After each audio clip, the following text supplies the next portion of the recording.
Hey friends, welcome to 2 Pixels Off. Really excited for today's episode. My name's Brad Hussey, and we've got Mike Janda here as well.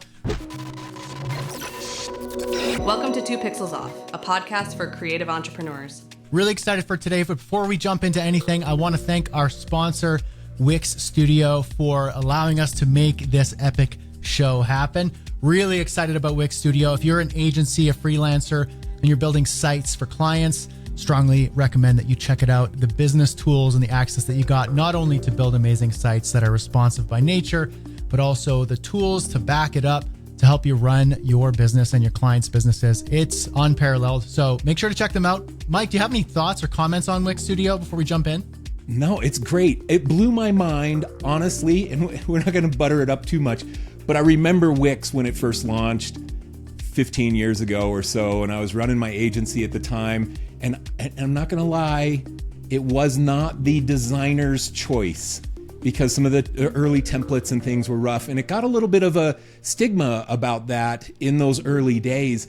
It is not that anymore. Check out the inspiration section on wixstudio.com because it is so capable. And the design and the templates and the modules and things are so good. Like, it's freaking admirable design and impressive in many cases. So 100%. It's not your old school kind of like DIY platform. This is very much built for professionals. And I think I've always seen it whenever I've recommended it and people have got their hands on it and tried it out. It's just like, try it out and you'll actually see for yourself, be able to make a really, I think a prudent decision for your agency. Yep. Before we go into definitely worth checking out, especially because there's a free capability on it, free to try it, paid to publish, just like you're going to pay for any hosting services anywhere. That's the way it works. But you can try it out and experiment and see what happens. Definitely, it's good. Okay. It is.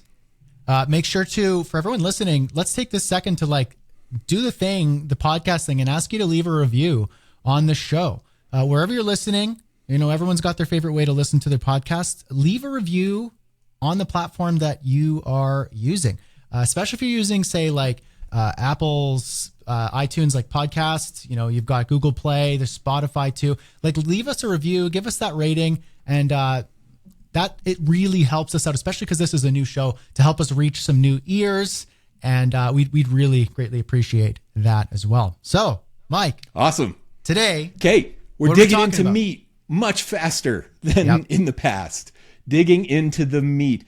This was one of our goals in the origination of this podcast, to get to meat faster and not talk about our bowl of cereal in the morning and not talk about Brad's dancing, musical theater background and his tap dancing and all the things. So we are jumping right in. Today we're going to talk about how to increase your prices and how much of that is contingent upon Econ Class 101, Module 1, Chapter 1, the principle of supply and demand, and how that single principle alone, how understanding that can help you bump up your prices over time and charge considerably more than what you're charging right now. So that's what we're going to be talking about today. And let's kick it off by talking to Brad about some of his very first design projects, your very first freelance project. Brad, what was your first ever freelance project? What did you do and what did you charge? My first freelance project was a website, a straightforward brochure style website for a sports injury and chiropractic clinic. And it was back in 2009 when I was at the very beginning. I was a month into school at college, doing web design and interactive design is what it was called. And my wife had a Christmas party. She introduced me to a coworker, colleague of hers, who was leaving that position to go and start his own sports injury clinic with his wife. They got to talking. She introduced us and she's like, "Hey, you're starting your clinic.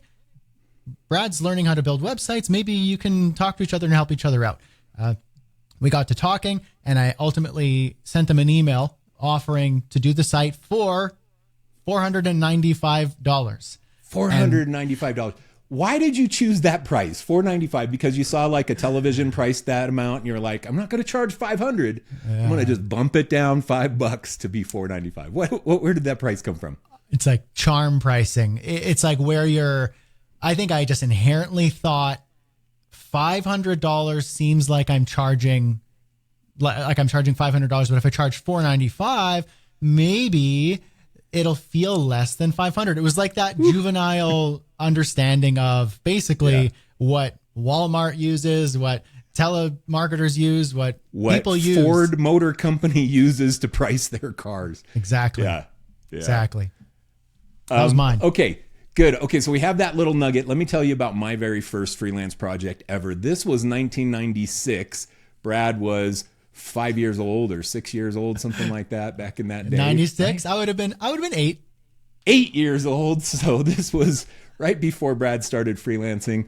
This was my first freelance project ever. I had graduated from Indiana University, had a degree in studio art, and was just captured the realization that I didn't know jack squat. And I was like so humbled by my first couple job and interviews to realize, oh my gosh, I have a degree, but I don't know freaking anything. My design sucks. So I was hungry and ready to learn and ambitious. And I landed the American Evergreen Foundation. And as a client, they planted trees. It was one of those nonprofit, we're going to plant thousands and thousands of trees to revegetate the earth. I did a website for them, and it was big at the time. It was probably 20 pages or so. And I charged them a whopping $250 for that. And you know what? It's comparable to what you probably charged in 2009 by inflation standards. You probably double, maybe even yours was even maybe a little less in total value of the dollar at the time. I bet you. How much was you say? $250? Are you looking it up right now? I'm on a inflation calculator right now. That's so good. What is it? 1996? 1996, $250. All right, and 2009 was mine. So adjusting for inflation, $250 roughly. So in 96, in 2009 would have been about $323. So okay, I charged a little premium. You were price gouging. That's what you were doing. That's what I was doing. Price gouging for your brochure site. Okay, at the time, Brad, that you had this project, this is all going to lead into what we're talking about today. At the time, how many other freelance projects did you have? 0. Okay, 0. And I had 0 freelance clients at the time. American Evergreen Foundation, very first freelance client. I had nothing else. And Brad, how many hours do you think you spent on that website creating it? Oh man, I think I probably spent like 40 to 50 hours on that site. Okay, so you worked for roughly $10 an hour. Is that right? Or is that? I bet it was even less. No. Is that what it is? Okay, I guess $495, yeah. While I'm talking, you can do the calculation. We're designer people. We don't know how to do math. I know, I'm doing We got to pull out your calculator and see where you land on this. Okay, so for me, it was similar. I probably spent 40 freaking hours on this website, man. I had a textured background and this long left side nav, and I was using frames in some of it so that it would scroll and the nav would stay where it was, and it was all this cool stuff, man. It was a great learning project for me, but I probably was making $5 an hour by the end of the thing. Brad, were you happy when you got paid your $495? It was like the best $495 I think I'd ever made. Yeah. Mine was the best. I still remember getting my money for my $250. I bought a 27-inch Samsung television, the big kind that used to fill the back seat of a car. Yeah. That was my purchase, and I was like, oh man, I can get used to this. Yeah. I just have to spend 40 hours working on this website, and then I can buy a TV. Woo, this is craziness. It was craziness. That was my first taste to it. I was so happy with that dollar amount that I had been paid. Okay, Brad, how much in 10 years later, 2019, you've been freelancing for years and years, how much would you have charged for the same type of engagement that you had? Oh, I can give you like a pretty straight up answer. That's almost exactly the date that you were saying. So maybe not 2019, but close to that, 2019. Yeah. Same sized site. In fact, smaller site. So the sports injury clinic would have been about 5 pages. And I said about 40 hours. This site I'm thinking about, I would have done less than 5 pages. In fact, I think it was like a 1 or 2 page site. And it was a 1-day project, and it was $10,000. $10,000. Yeah. So hourly rate wise, you made $1,000 an hour. Yeah. Something along those lines, right? Yeah. And you fast forward 10 years from my 1996 project, and it was 2006. I had my agency going. I think I probably had 10 employees or so at the time. And we were doing like a big project for us at that time was 50 grand, 40, 50 grand. A smaller size project for us at that time was like 5 to 10 grand. We would not have done anything for a client at $250. Like that was like a price point we weren't even going to touch. So what is the thing that changed in that 10-year span from when you were hungry and willing to work for $10 an hour, making this awesome website versus 10 years later? What changed? What changed in you and your skill set and whatnot? What changed? A few things changed. So obviously my skills became so much better. My confidence alongside that. But I think more importantly, my network and the requests that I would get. So the amount of incoming leads and opportunities coming out my way that I then get to decide whether or not I want to do the project or I have the time to do the project. And so my name was out there more, and I'd have more of a reputation in a network. So I would just have more opportunities. So I couldn't charge $495 at 40 hours of my time, because now I could do that same site in half the time, in a quarter of the time, in a tenth of the time. And now I have more people requesting this service. So if I was charging $495 and I was doing 10 projects, I don't even think I'd have the time in the month. Like I was going to school, like there's tons of, I just didn't. Yeah. And then so going to fast forwarding to like 10 years after that, you know, I'm full time. I'm running a business, and I've got 2 or 3 subcontractors working under me to help me deliver services. Like I can't afford to do that. So we're way better. We're way faster. We got more people requesting our services, and I'm just astronomically better than I was 10 years prior. Yeah. Yeah. That was the big difference for me too. It was like, I was hungry. I had 0 clients. 10 years later, I have an agency with 10 employees, and I have 30 clients, and all my other 30 clients were paying me $16,000 on average for a project. There was no way I was going to say yes to somebody for $250. It didn't make business sense for me to do things at that price point anymore. And this leads us into this idea of supply and demand. If you think of Econ 101, supply in creative services, the supply that we have is the amount of bandwidth or time that we have to be able to work on client projects. So that's what it is. It's supply. Our supply is that. Okay. The demand is the amount of clients requesting for us to use our time to create things for them. This is the supply and demand thing. And when I did my first freelance project, my wife was finishing school. We had no kids. I was going to work at Alpha Graphics. That was my first job out of college. Embarrassing. I'll tell that story in another time. But I was working at Alpha Graphics, punching a clock literally for my in and out of the company. And then I go home at the end of the day. My wife's writing her college papers and studying and doing all her stuff. I had freaking time. I didn't have anything else going on. I had time available. I had a lot of supply. but I had 0 clients asking me for work. So I had no demand. And so this balance of supply and demand, if we look at it as a scale, it was out of balance. I had a lot of supply and very little demand. What you need to do in that situation is create demand to balance out the scale. You want supply and demand to be balanced in your business. So you need to create demand to balance out the scale. And how do you create demand? You do the things you have to do to get clients, to get customers. And sometimes it is charging less for a project than what even is industry standard. Sometimes you're going to be happy making $20 an hour on a project because you'd rather do that than work at McDonald's.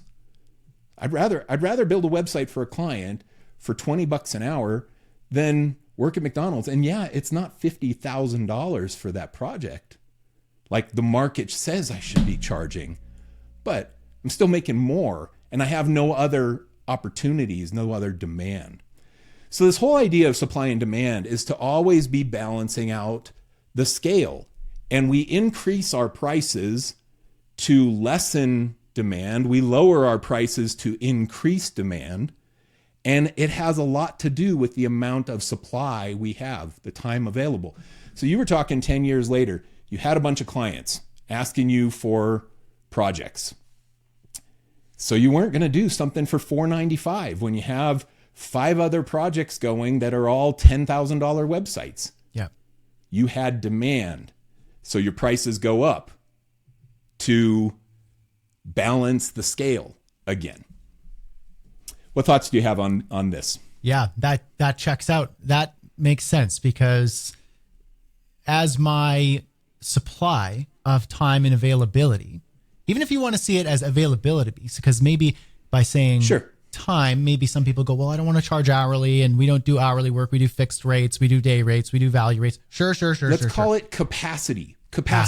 Because capacity can be the amount of stress that you want to give into your business, the amount of time you want to invest into your business, the amount of resources you have to invest into it, the capacity of your business, I think is a good word. Yeah. My capacity when I started was I had almost full capacity. Yeah. And so available. I'm fully available. And there's no other demand for my capacity. For my services. Yeah. Right. Yeah. And so this one opportunity comes by. It's actually a really valuable opportunity despite its really low price tag and large amount of effort because it was a learning lesson. And it's what started me. But moving forward in 2019 to today, the capacity is at an all-time low. So they say you're time rich, like when you're young or when you're starting your web design business, but you're money poor, right? Mm-hmm. So now, very much so, I am time poor. Like I don't have a lot of time because my capacity is used up almost at full capacity with the projects I'm working on, the obligations I have, not only to my family, but professionally in my career, in my business, to my clients, to my partners, to the opportunities that I'm pursuing. So that's an all-time low. So if you are requesting a slice of my capacity, I necessarily have to charge a lot because if I give that capacity, that's something that is taking away from the other opportunities, which at this point in my business and career actually are lucrative. And if I take away from that, I'm actually taking away from my family, putting food on the table, paying bills, saving money, doing these sorts of things. So, and that piece of capacity for your family is very expensive to purchase, very expensive. But there's a price somewhere. Like if a client came to you and said, Brad, I need a freaking landing page, conversion optimized with an email funnel, and I need it by Monday, and I have $500. What would you say? I don't even know if I'd respond to the email. I don't even think it'd be worth $500 for me to respond. I have $5 million. Okay. We're making that happen. Everything we're going to make it happen. Yeah. I'll blow off my kids. For the weekend. They can do without me because I'm going to be $5 million richer on Monday. Kids, because of that. daddy So daddy is not home for the whole weekend. yeah, sorry, kids, you'll get over it. And your grandkids will be thankful that I sacrificed this one weekend for you. This is the mindset that happens. Now, in business, this supply and demand, or this capacity and the demand to use our capacity, is not something that changes dramatically overnight. You don't go from charging $4.95 for a website to $15,000 for a website overnight. Most people, that's not what happens. Most people scale their prices based on an increase in demand over time. So Brad, $4.95 for your first project in 2009. When did you do your first $1,000 plus project? That would have been about, it probably would have been about a year later, because I'd been free. That was my first project. I started freelancing. That gave me another opportunity, which was, again, same lines. It wasn't a huge uptick. It was when about a year later, I had more experience and more ability, but also my capacity would reduce because I was working with 2 or 3 or 4 people at the same time as going to school. And so that capacity was down. And I went, I can't do this for like $500 and $612 or whatever silly invoices I'd send. I was like, I can't do that. I started to realize that's not quite worth it anymore. It's not a fair trade. And so my invoices started to look more like $950, $995, shying up. $995. Yeah. $9.99. You tricked it up exactly. $4. You're paying $1,000, whether you like it or not, but I'll put a 9 at the beginning. That's the way I approached it. And so it was about a year later that went to double the price. Yeah. And when did you hit your first 5-figure project? First 5-figure project would have been from that date. I went full time in my business in 2012, and I'd quit my job as a developer at an agency, and I would be routinely charging, let's say, $3,000 to $6,000 for projects. And to me, I thought that was like, I was laughing. If I did 2 projects in a month, like I'm making a lot of money at that time. Yeah. And for new in your life and career and your marriage and like family, and all of a sudden you're like double dipping. That's how I felt when I started freelancing. I had my salary and I was making as much money every month freelancing. It was like I had double income. It was for huge. my first 6 months. Yeah. Exactly the same. And so when I'm going full time, my first 5-figure project, it went like this, and I'll say it quickly. I had a friend that I worked at the agency with. He left to go work at a different agency. I went to go freelancing and start my studio. He said, hey, Brad, our agency, we want you to give us a quote on this project. I know you can do it. I worked with you. You're a great developer, and I know you could build this out for us. And so I came back and I gave him a $6,000 quote, basically on par with pretty much everything else I'd been building, maybe a little extra. And he came back and he said, Brad, this looks great. I'm fully confident that you can do this, but before I send it on to my account manager, can you at least double the price and send it back? Don't change anything. Just make that number at least double. Why? Because other agencies, full agencies, are bidding on this project at about $50,000 to $60,000. And if you come in with a $6,000 quote, you'll get laughed out of the room. And I know you can do it. So just make it bigger so that they'll consider you. And so I was shocked and excited and really nervous. And so I literally just made the number, I think 12 grand. 12 grand. And I sent it over and they approved it right away. And I'd gone on to do lots of projects with them for at least a couple of years. Yeah. And so that would have been I love a friend like that. One of my first freelance clients that spawned into my agency was one of my friends from Fox when I was working at Fox, and she started working at Sony. And she said, oh, we need a new website for this one property at Sony. Mike, I want to hire you to do it. What would you charge? And I was like, I don't know. In my head, I'm thinking, $3 grand, $4 grand, $5 grand. What's my number? I was like, I don't know. And she was like, how about 20? How about 20 grand? And I was like, okay, that sounds good. I'll do that. And it was like, for me, an immediate change of my money blueprint in my brain of how I was perceiving the dollars that are available inside of freelance things, sometimes we get this inner person that tells us, don't embarrass yourself and charge me $3,000 for this thing. It should be 20 grand, or it should be 12. Don't give me 6. It should be 12. Let me tell you another quick story on this. We got in trouble by one of the divisions at Fox that we were doing work for at my agency. This would have been 2010, probably 2010, 2009. No, it's probably 2010. Anyway, doesn't matter. We got in trouble because our bid to do this one website was 60 grand. And the upper level above our contact found out our price and they were on one of the calls and they were like, feel like something fishy's going on here. Like, why is this 60 grand? Because everybody else who bid it was a lot more than that. Why is it 60 grand? They thought we were like pulling a fast one on them that we had done. And for me at the time, coming out of the post-recession era of 2007, 8, 9, when the recession hit and the numbers were all crushed and people were panicking, losing jobs, and the stock market's like down 75%. I was like, freaking 60 grand, sign me up. I want to get back into that level. But man, we were embarrassed by our price once they approached us like that. So every once in a while we get that kind of person who says, don't you dare do it at that number. Give me a new number. Hopefully everybody listening gets someone like that in their client life in the future. Yeah. I hope that for everybody. Agreed.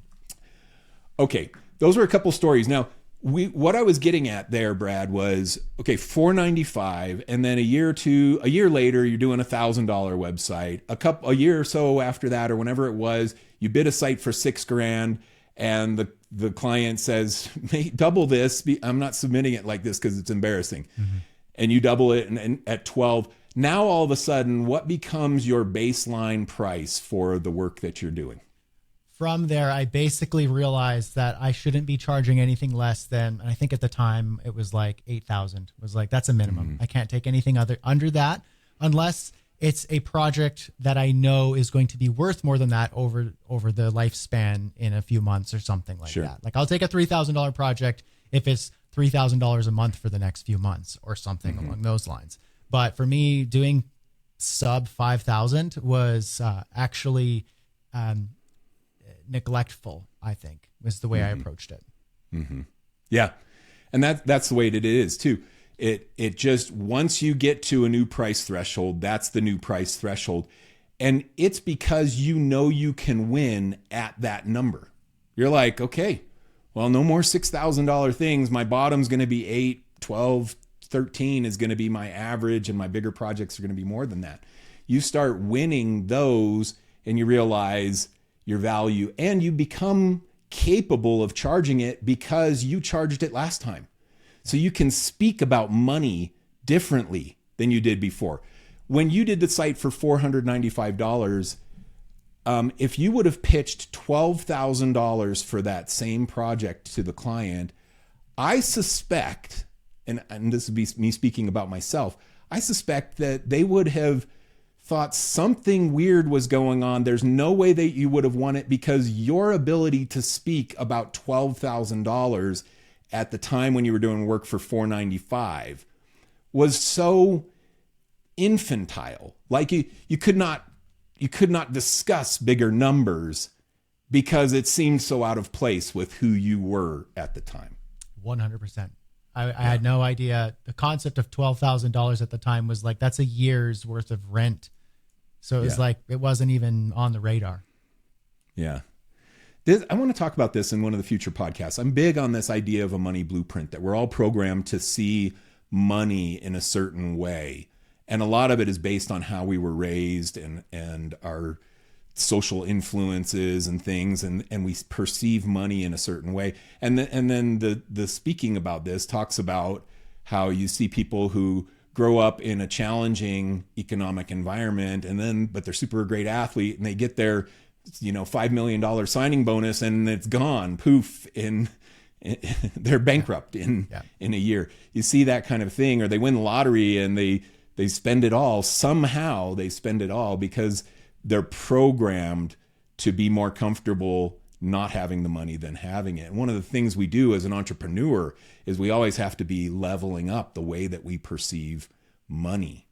I talk about this a lot with people, and in my community, I try and reprogram my people. I talk about projects. I'm like, here's a project we did. Here it was $120,000, and here's the proposal. And we walk through it, and I show them what we were charging for client projects so that they can get reprogrammed in their brain, and I can get them out of the $495 logo world and scale them up into the understanding that you can be $5,000, $6,000, $7,000, $8,000, $10,000 logos or $30,000 rebrands. So we have to reprogram ourselves. And some of that happens with this supply and demand. To bring it back to what we're talking about, all of a sudden, if you have clients, you have 5 clients who approach you and you bid the website to them for $3,000 each, and they all say yes, you're landing 100% of your projects.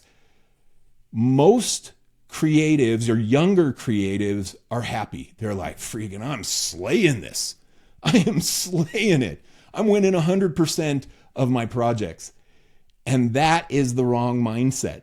That's because if you're winning, go ahead, Brad. I was going to say that doesn't, like, that's not a good thing to have a 100% win It's not rate. a good thing. Because if you're winning 100% of the projects, that means you have room to push up the price and price out clients somewhere in the range so that you're doing less work for the same amount of total revenue. Let's use $10,000 projects as a baseline because it's easy math. So you have 5 opportunities that you bid at $10,000 each, and every one of them says yes. 100% win rate. Brad's taking some notes so he can give us the metrics. You're going to make, in that world, $50,000 of revenue. Right? Yep. Now, if you take that same request from 5 different customers and you charge $20,000 to each of them in your proposal, and you win 2 of them, how much money are you going to make? You lost 3, you won 2 at 20 grand. It's easy math. I can do this math in my head, Brad. You can do that in your head. Oh, yeah, you got so 2 easy. clients. I mean, you got 40K. So your 40K. 20% win rate is you got 2 clients. Now you got 40K, less than your 100% win rate. But something tells me there that now you're working with 2 clients, not 5. 2 clients, 2 projects, not 5. And all of a sudden you have found time. There's time available. And what are you going to do with the time that you would have spent on those 3 clients? What would you, as an entrepreneur, Brad, do with that newfound time? Instead of 100% win, you're winning you're winning 40%, right? You said you did 5. Was it 5? You're winning 40% of your projects. So you lost 3 and you won 2. You're winning 40% of your projects. What are you going to do with the 60% of your time that you would have spent on those lower paying projects? I am going to go and get 2 more. I have time to get 2 more. Yeah. You have time to sell. You have time to market. You have time to do your social media. You have time to go to the BNI networking event or to a conference or to fly and go visit a client who gave you work last week or last month or last year. And you can build a relationship with them because you have time. You're doing 2 projects for almost the same revenue that you would have gotten from doing 5 projects. And you spend that time or that capacity that you have, you spend that capacity improving your business, fixing your systems and processes and marketing and presentation skills and quantity of relationships and going and networking, doing all the things that are going to generate more opportunities for you. Brad, did you track, and I know I tracked everything and I'm proud of that and I talk about it all the time, not to make people feel bad, but to inspire people to start tracking stuff. Did you track your win rate on projects over the years? I was probably a healthy balance between where you are and where most people are, where they don't track anything, they don't have any gauge. Yeah. You know, and where you kind of tracked everything. I was somewhere in the middle of that where I started to see and associate my capacity with a value. And I would go, wait a minute, I did 3 projects for this much and I have this much capacity left. If I value my hour or my day at this much and I close more, I started to see and associate that. So I didn't have like a meticulous documentation process for that. But I did, however, and I've maintained this for years now. I think it's been about 6 or 7 years, my business. I do a monthly income versus expenses. My QuickBooks and stuff or automatically tracks all that stuff, but that's for my accountant. For me, I manually input what's my income, where did it come from, what are my expenses, what's the profit and loss, what did I do, so I can look at, you know, those opportunities and the cost and the value associated. So I was decent at tracking those things. Okay, good. Okay, so going back to the data point, did you track your win rate? Like what percentage of proposals did you submit versus what percentage did you win? Yeah, so I would have done that automatically with a tool I used. There's a software that I used for my proposals, so my estimates and proposals to my closed deals. And I couldn't tell you off the top of my head. I know I had lots of potential money sitting there, you know, that would be, if I were to close 100% of these, this is how much I would get. Obviously, it was never that. But sure. I know that the tool that I used at the time, which I think was called Ballpark by Meta Labs, they tracked that. So I would send out, let's say, 10 proposals in a month, which is pretty standard. And I'd probably close, I don't know, 4, 5. Good. 40 to 50% win rate. Let's just call it that because that's pretty common. That's pretty common. I tracked it over the run of my agency. We won 61% of the proposals that we submitted over the entire agency run. I'm really proud of that number. I love that number because it shows that I lost 40% of the opportunities. Usually, not always, but usually when you lose an opportunity that you're pitching, if not usually, frequently, it has something to do with the price. It has something to do with the price. If you're pitching right and building a relationship and presenting good business professionalism, you're going to win a lot of projects. But you want to price out some of these opportunities. You do not want to win all of them. So I like this 61%. Out of 10 bids, we won 60. Or out of 10, we won 6. Yeah. Out of 10, Brad thinks roughly won somewhere 4 or 5 out of 10. Good number. It's a good number. What does it tell you if you were bidding projects, you had 10 opportunities, Brad, and you were winning 2 out of 10? What would that tell you about your business? That would tell me, to me, a couple things. One of a couple things. It could be all of the above or just one of them, which would be I'm charging too much for what I'm offering, which could be a question of value. Yeah. And I think that's a great one. Let me interject something there. It's their perceived value. Yeah. You're trying to charge something to a client and they do not see it to be as valuable as the price you're presenting it with. And that means, what else would it tell you? Yeah, so it would be the perceived value, so of the price.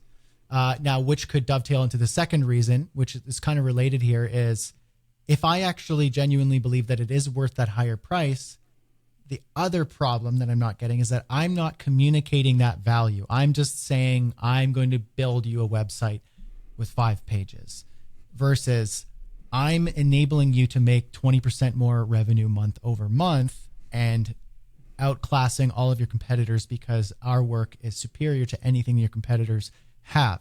So you're going to snatch up more market share. If I didn't say that or communicate that sort of value, they're not going to associate that price being worth it. So for me, it's you're pricing too high because your value is not being communicated. And then maybe the third thing would be I don't have the pull. I don't have the clout, or like I don't pack a punch because I'm kind of, I don't know, I just found you out of nowhere. You don't have a reputation. Mm-hmm. I love reputation marketing and relationship marketing. We're going to talk about that in the next podcast episode. Nice. Okay, so those are all good takeaways. If you're winning too few, it tells you I have something to fix in my business. It could be my presentation skills. It could be that my price is too high. It could be that I'm not presenting or showing the value of the work, the end value to the client, the ROI that they can get from it. And ROI, by the way, is not just financial ROI. It could be brand growth, exposure, eyeballs. It could be a variety of different things that are the return that the client gets. But you're not communicating that. And so the client doesn't see the value based on what you want to charge. Okay, now if you're winning 10 out of 10, what does that tell you about your business?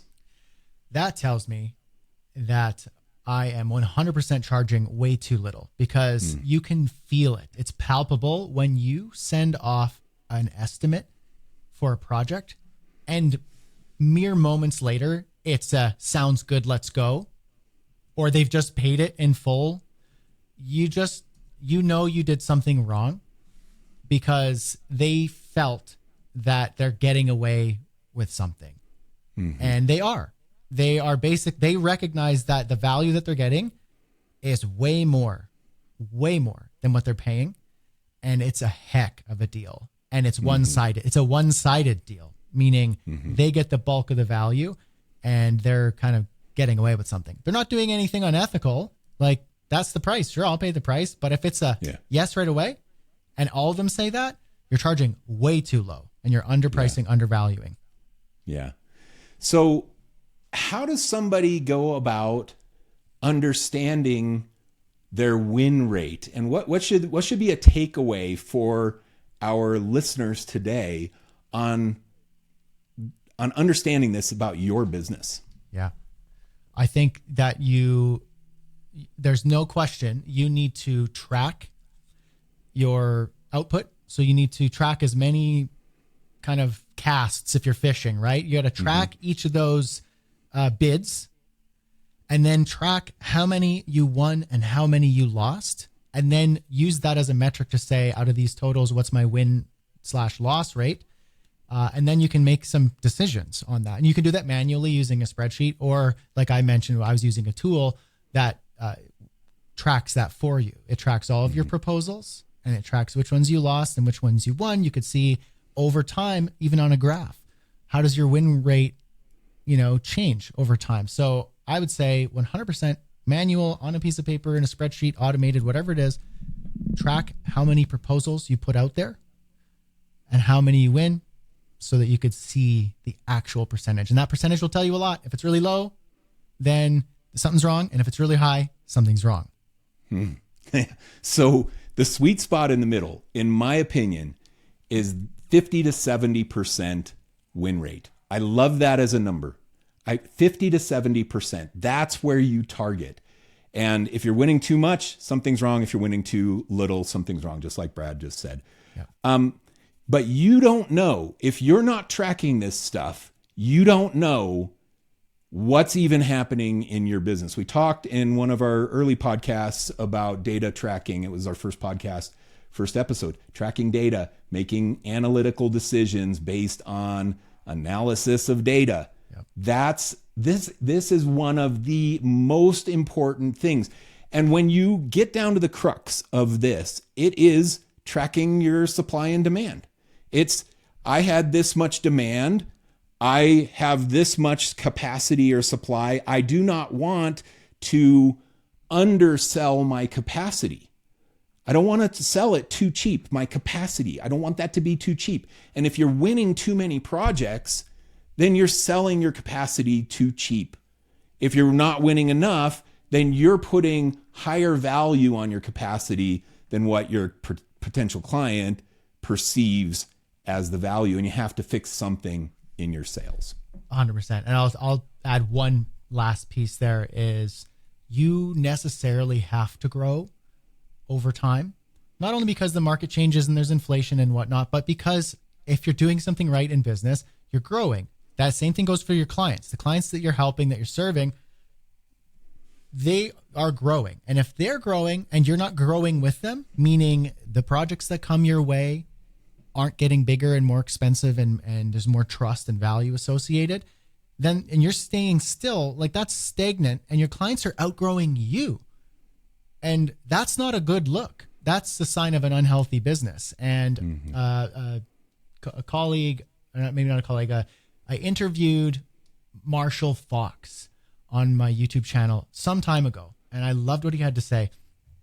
He said, like, you got to be growing with your clients, because that's like, if you're sitting there and those clients are coming and they're coming to you, but they stop coming to you because they've went on to successful businesses and you're still down here kind of swimming in the kiddie pool, like it's an indication that something is wrong. So you need to necessarily be growing. And those smaller clients, you'll outgrow them, and you let the new guys take those jobs. Yeah. Like those are opportunities for the newbies. Yeah. I love that. Okay. My vote on, yes, you do need to continually increase your prices and scale your business, not necessarily by hiring employees and getting a cool office and all that stuff, but you need to scale up the level of your business over time. And my reasoning is because it's way too freaking hard to run a freaking business if you're not growing. Just go get a job somewhere. Yeah. If you don't have the goal of trying to continuously charge a little more, scale up your prices, scale up your capabilities, scale up your sales skills. If you're not trying to do that, man, just go get a job and have an easier life, because it's too hard. This business, creative industry, creative entrepreneurship is too hard to not be playing it as a game where you're trying to continually win the game and scale, increase, improve. Yeah. You're holding yourself back if you're not. And if you're not playing the game, and it's not a game that you play where you win, other people lose. It's actually the more you win, the more other people win as well. Because the people who I hire right now, currently in my business to help me with my operations, they want to keep getting those monthly deposits or payments or credit card payments. And they want that to keep coming all the time. In fact, when they come back next year and they say, hey, like we kind of changed our pricing a little bit. Sure. Okay. Yeah, fine. Like they want that to happen. But if I'm not growing and I'm not succeeding and I have to go like, hey, sorry, like I can't pay for you anymore. Like that means I've negatively affected them. The more I win, the more you win, the more you win, the more the client wins. That's the nature more of the client wins. Think on that. Like yeah. The more it is to your client's advantage to pay more for the project, because the more they're paying, the more of your capacity you can give them. And let's define capacity as your time, your effort, your interest, your passion. That's your capacity. The more they're paying you, the more of your capacity you're going to want to give to the work that you're doing for them. So this is counterintuitive to designers too. They're like, and counterintuitive to clients, where they're sitting there thinking, oh, I gotta get a deal on this. Man, you do not want a deal. You don't want a deal on this. You want to buy someone's rabid passion so that they put every morsel of effort into the work that they can so that it generates the best results for you. And that's a counterintuitive statement or perspective that a lot of creatives and a lot of clients don't understand. But once you start understanding that, then don't be afraid to push up those prices. There was a show, I don't remember what it was. It was one of these investment-y shows or something. And it was the Jobs movie. That's what it was. The Jobs movie with Ashton Kutcher. Yeah. And Steve Jobs, Ashton Kutcher, sitting in his kitchen with all his little nerdy circuit guys all around. And they have their first investor guy who shows up in the Corvette. And that investor says, okay, Steve, I'll make you an offer. And he says the number. And Steve Jobs says, well, I don't think that's going to get it done. And then the investor guy says, well, that's the number you said. And he said, no, the number will get it done for me. I don't think it's going to get it done for you. I don't think the number you just offered is going to be a big enough investment to give you the return that you want to have from betting on Apple in the early rounds here. That's the perspective that we can bring to client meetings where we sit there and say, okay, this is going to be 10 grand. And if the client is sitting there saying, can't you do it for 1,000? They don't believe in their own business. Yeah. And they don't believe in you. You have to help them perceive this transaction as an investment that's going to get them the results. And the more they haggle down your price, the less interested you're going to be in their project. Man, if we could teach our clients, the whole client base of the whole world, to understand that principle, how much better would it be for everybody? Yeah, exactly. So long as we, as the service provider, can actually deliver on that. Mm-hmm. Well, okay. Was delivering on expectations ever a problem for you, Brad? No. Look, I always had capacity to do that, and I think really the only thing holding me back is when you're paid too little, you feel like you don't have the ability to deliver on it because you want to do more, but you're like, look, I got 3, 4, 5 other projects that are kind of giving me enough money to live. But if it's like, if you can give me the right amount, like, you've got my capacity because I don't need to like spread myself thin here. Yep. Yeah. It's so much better for the client. Yeah. All right. We went on a few tangents in there, but it all hubbed around this idea of supply and demand. Yeah. Hopefully the listeners of 2 Pixels Off got a few good little nuggies out of there. Brad, you didn't mention my knife wound in my face on here. For those of you that are watching the video version of 2 Pixels Off knife today, wound. It actually was a knife. It was a scalpel because I went to the dermatologist and I was like, dude, what is this? And there was some little tiny bump cyst on there that they cut out. Should have stuck with knife wound, not scalpel. I just want to be truthful. I want to be truthful. I want to be known for my integrity and truthfulness. Yeah. I was walking around with my Leatherman and I slashed my face. No, man, it was a freaking bar fight. And you should see the other guy. You should see the other guy. That's all I gotta say. That's amazing. Well, as the intro host of today's episode, I want to say to everybody, thanks for listening. I hope that you got some value from this. If you did, let us know in a review. That's a great place to do that. Let us know, if anything stood out about this episode, what you think about the show. Make sure to do that in your favorite podcast app. Also, go to 2pixelsoff.com. You can learn more about the podcast, see the entire history of our episodes, and kind of learn more about us as well. Mike, do you have anything else to add? No, it was great. Super fun. Thank you. We got to the meat a lot faster this time. We did not talk about your dancing background and all of the stuff. And I didn't sing the jingle in the intro. We just jumped right in. So that was fun. That's a good thing for everybody, right? Maybe. Some people, you should have heard me do bass on the 2 Pixels Off. Yeah, I gotta say, you're a legit bass singer for sure. 2 Pixels Off. You need a warm up is what it is. It's the knife wound. It's affecting you. It is. All right, man. We'll see you next episode. Next episode, yeah.